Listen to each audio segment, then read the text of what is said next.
Guys, আজকে আমরা এসেছি সরিষার খেতে, মানে হচ্ছে ছবি তুলতে, ফটোশুট করার জন্য কিন্তু এসেছি।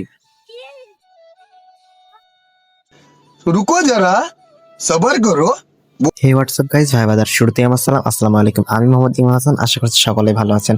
আর আজকে গিয়েছিলাম আমাদের গ্রামের জমিতে বেড়াতে। সো গাইজ, শুরু করা যাক। তো আমার সাথে কিন্তু বিচ্ছি বাহিনী ছিল এবং হঠাৎ করে কিন্তু আমরা চলে আসি এবং আসার পরে একটি দেখতে পাই খেজুর গাছ, যেখানে কিনা এই খেজুর গাছের মাথায় কিন্তু মাছি থাকে। আর এই মাছি আমি দেখতে পাই এবং আমি কিন্তু খেতে লাগি সেই মাছিগুলো, কারণ মাছি কিন্তু খেতে অনেক টেস্ট এবং সুস্বাদু। আমি অনেক চেষ্টা করি, বাট পাই সর্বশেষে কিছু কিছু। আর আমার সাথে যেহেতু বিশ্ব বাহিনী ছিল, তাদেরকেও দিতে হয়। আর আমাদের গ্রাম বাংলার ঐতিহ্য এই ফসল ফসল কিন্তু 12 মাস জমিতে হয়ে থাকে। আর বিকেলের মাঠের দৃশ্য কিন্তু অনেক সুন্দর, যা উপভোগ করার মতো। অবসর সময় হলেই আমি চলে যাই মাঠে বেড়াতে। জমিও দেখা হয়, আবার সেই বিকেলের সৌন্দর্যটা উপভোগ করা হয়। আমি কয়েকটা ভিডিও করি, যেগুলো কিন্তু আপলোড করেছি এর আগে।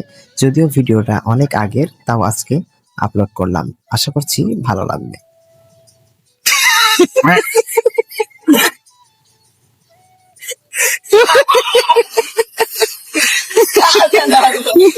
তো হাসেন আর যাই করেন, আমার পেজ কিন্তু নতুন।